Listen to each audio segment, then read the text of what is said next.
ముందుగా దీని స్ట్రక్చర్ చూద్దాం. Subject plus be form. Be form అంటే అందరికీ తెలుసు, is, am, are, was, were, been etcetera. ఇక్కడ చూడండి యామ్, ఆర్ ఇవి బీ ఫామ్స్ తీసుకున్నాం. తర్వాత willing. Willing plus infinitive verb.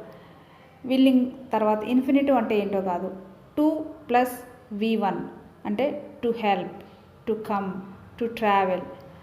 ఇంకా అక్కడ మనం తీసుకున్నాం కదా కొన్ని, to improve, to pay, to come, ఇలా. టు తర్వాత వెర్బ్ 1 రావడాన్ని మనం ఇన్ఫినిటివ్ అంటాం. I am willing to help you. నేను నీకు హెల్ప్ చేయడానికి ఇష్టపడుతున్నాను.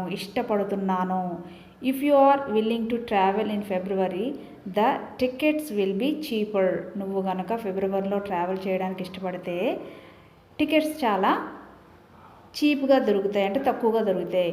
You are not willing to help me, ఇది negative sentence. You are not, అది నెగిటివ్లో ఉందని తెలుస్తుంది.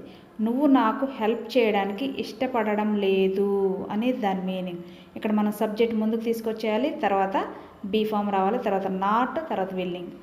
ఆ స్ట్రక్చర్ ప్రకారం రాయాలి. నెక్స్ట్ సెంటెన్స్ చూద్దాం. I am not, you are not, ఇవి నెగిటివ్ అని తెలుస్తుంది కదా.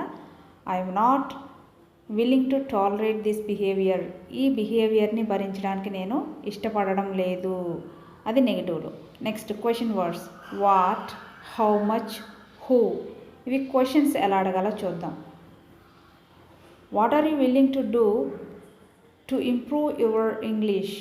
నువ్వు నీ ఇంగ్లీష్ని ఇంప్రూవ్ చేసుకోవడానికి ఏం చేయడానికి ఇష్టపడుతున్నావు, ఏం చేయాలనుకుంటున్నావు. How much are they willing to pay. వారు ఎంత కట్టడానికి ఇష్టపడుతున్నారు, ఎంత పే చేయడానికి ఇష్టపడుతున్నారు. Who are willing to come, ఎవరు రావడానికి ఇష్టపడుతున్నారు. ఈ విధంగా మనం పాజిటివ్, నెగిటివ్, ఇంట్రాగేటివ్ సెంటెన్సెస్ని ఫ్రేమ్ చేయొచ్చు.